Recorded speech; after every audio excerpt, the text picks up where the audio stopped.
Welcome back, dear students. We are discussing plus one biology, chapter number 9, that is biomolecules. पिछले video में हमने macromolecules की चर्चा शुरू की थी, उसमें हमने पॉलीसेकेराइड्स के बारे में किया था। आज का जो वीडियो है प्यारे बच्चों, उसमें हम प्रोटीन के बारे में चर्चा करेंगे।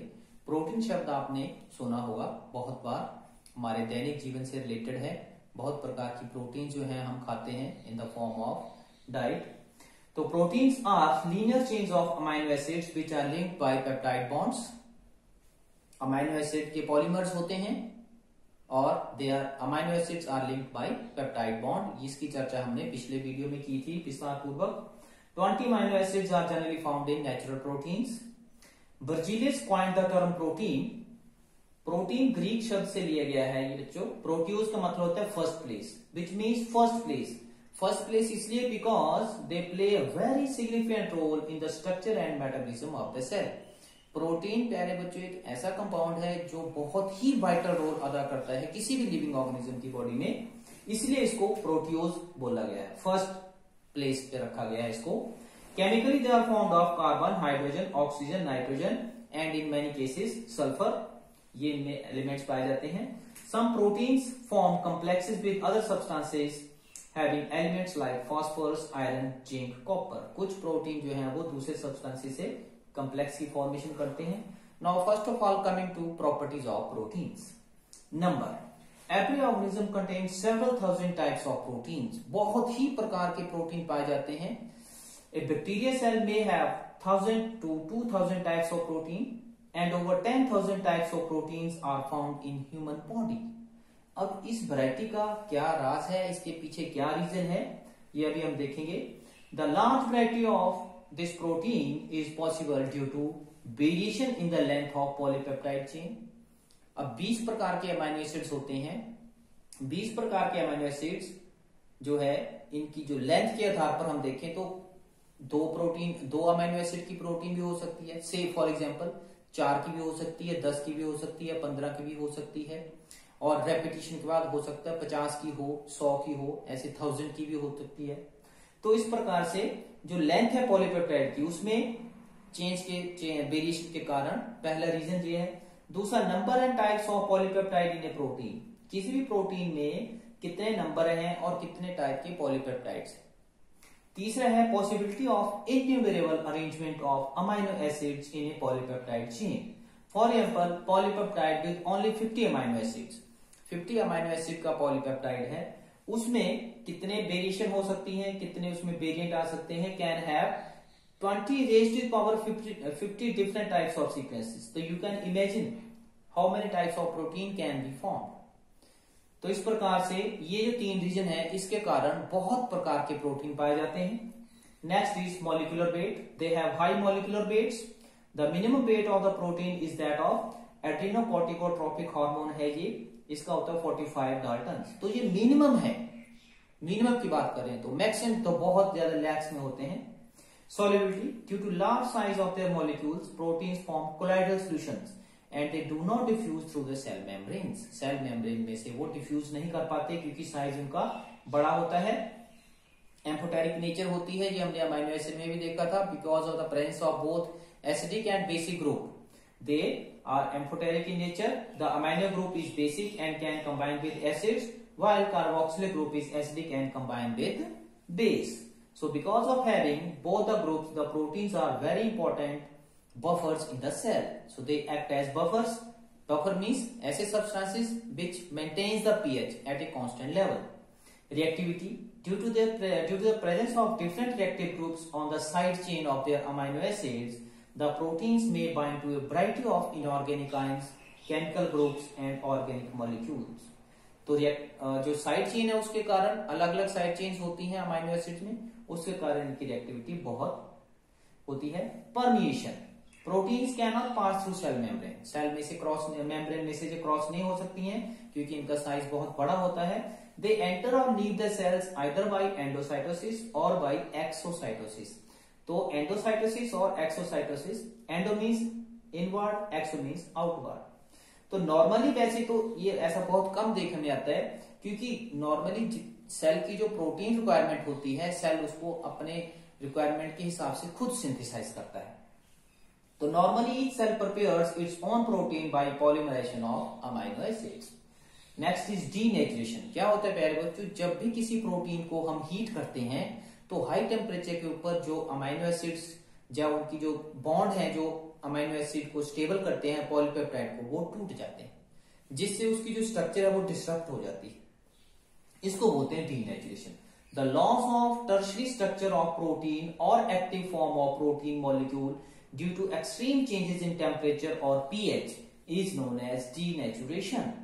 अब यही रीजन है कि हाई टेम्परेचर के ऊपर आप लोगों ने कई बार सुना होगा कि गर्मी के कारण लोगों की डेथ हो जाती है।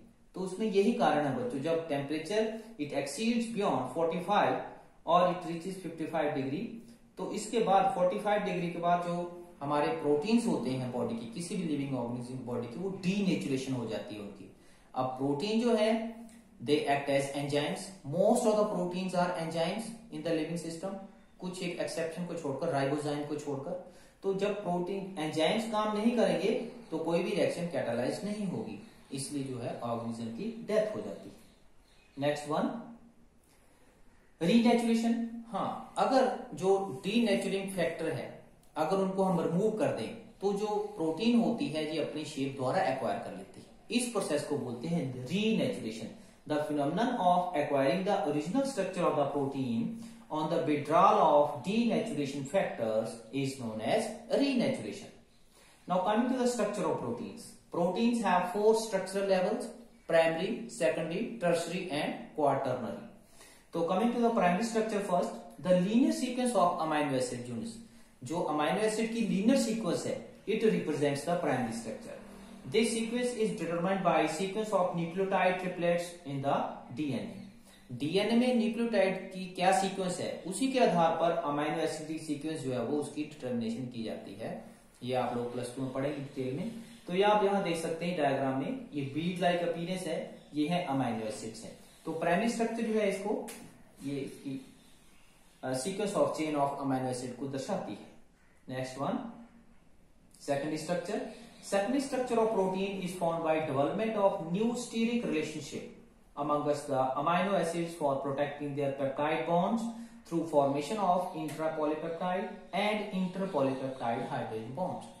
प्राइमरी स्ट्रक्चर जो है इसकी फोल्डिंग होती है फर्दर, इनके जो रिएक्टिव ग्रुप है उनको बचाने के लिए। तो जब फोल्डिंग होती है प्राइमरी स्ट्रक्चर की, then it leads to the formation of secondary structure. Secondary structure जब बनती है तो इसमें बहुत प्रकार की और बॉन्ड फॉर्मेशन होती है जो इसको स्टेबिलिटी प्रोवाइड करवाते हैं। नेक्स्ट वन, यहां secondary structure is of 3 types: alpha helix, beta pleated and collagen helix. Keratin of hair and myosin of muscles have helical structures and proteins of silk fibre that is fibroin has pleated structure. तो ये secondary structure show करते हैं। यहां हम देख सकते हैं ये बीटा प्लीटेड शीट है और ये अल्फा हेलिक्स है। अल्फा हेलिक्स मीन्स अल्फा के रूप में, ऐसे अल्फा के रूप में, ये देखेंगे ऐसे अल्फा के रूप में है ये बना हुआ। तो इसकी अगर हम इसको ओपन अप करके देखें तो इसके अंदर ये अमाइनो एसिड की सीक्वेंस है। अब ये देखेंगे आप, ये हाइड्रोजन बॉन्ड की डेवलपमेंट हो रही है शीट के बीच में। हाइड्रोजन बॉन्ड एक मोर इलेक्ट्रोनेगेटिव एलिमेंट और हाइड्रोजन के बीच में जो बॉन्ड डेवलप करता है, यहां पर भी आप देख सकते हैं ये हाइड्रोजन बॉन्ड डेवलप होता। तो ये जो बॉन्ड की डेवलपमेंट होती है ये इसको एक्स्ट्रा स्टेबिलिटी प्रोवाइड करती है और इसकी स्ट्रक्चर को मेंटेन करके रखती है। Next, tertiary structure. Tertiary structure is formed by folding of secondary structures. Secondary structure की अगर फर्दर फोल्डिंग हो, ऐसे अल्फा हेलिक्स और बीटा प्लीटेड शीट है, इनकी फर्दर अगर हम फोल्डिंग करें तो हमें टर्शरी स्ट्रक्चर प्राप्त होती है। Folding of secondary strand results in the formation of spherical और rod like compact but specific structures. Obviously जब फर्दर कंपैक्शन होती है, फर्दर फोल्डिंग होती है, तो कंपैक्ट स्ट्रक्चर की फॉर्मेशन होती है। The tertiary structure of a protein chain brings distant amino acid side chains nearer to form active sites of the enzyme protein. तो टर्शरी स्ट्रक्चर के कारण जब उसमें और फोर्सेस ऑफ अट्रैक्शन डेवलप होती हैं तो अमाइनो एसिड जो है वो और नजदीक आ जाते हैं, जिससे जो एंजाइम जो है वो एक्टिव साइट के पास पहुंच जाते हैं।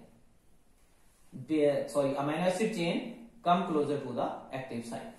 Tertiary structure is maintained by weak bonds such as hydrogen bonds, ionic bonds, disulphide bonds, hydrophobic hydrophilic bond formed between one part of the polypeptide and another.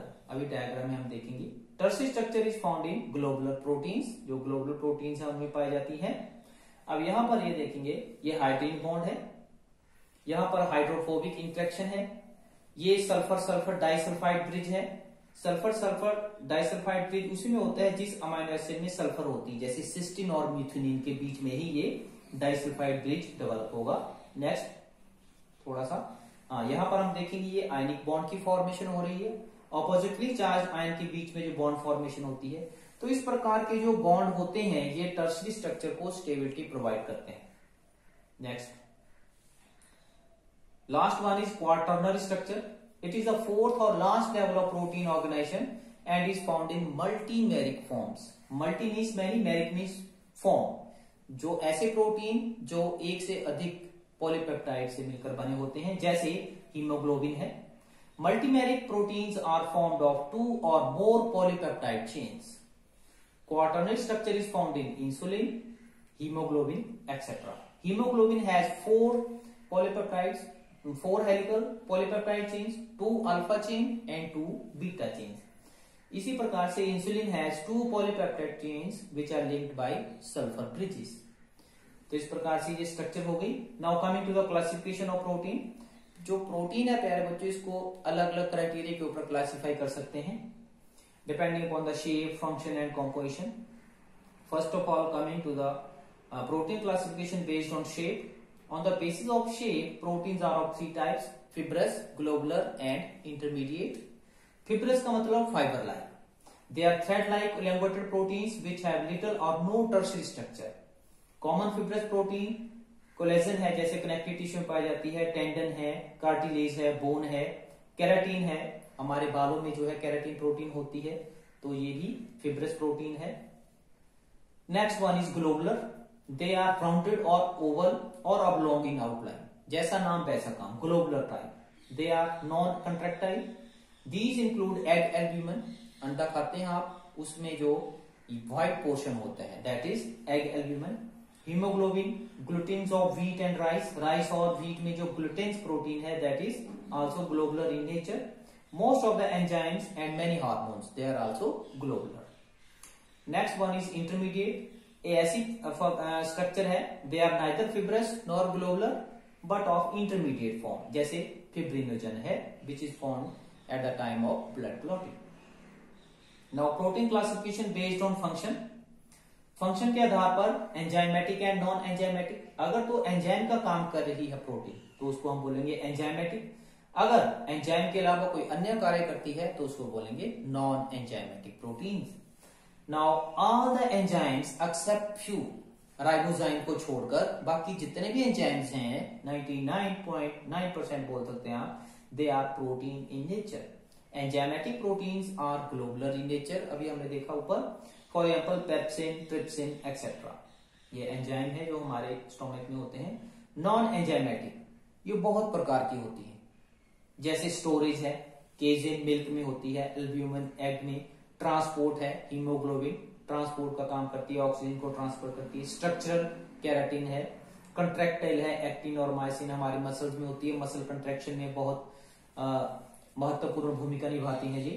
Protective है, जैसे antibodies हैं, hormones हैं, जैसे insulin है, glucagon है, तो जैसा काम करती है उसी के आधार पर इनको नाम देते। टॉक्सिन है, जैसे स्नेक वेनम है, डिप्थीरिया टॉक्सिन है जो बैक्टीरिया सेक्रीट करते हैं, रिसिन ऑफ कैस्टर प्लांट जो होता है, ये सारे टॉक्सिन्स हैं, ये protein, they are protein in nature, तो ये टॉक्सिन हो गए। Now coming to the next that is protein classification based on composition.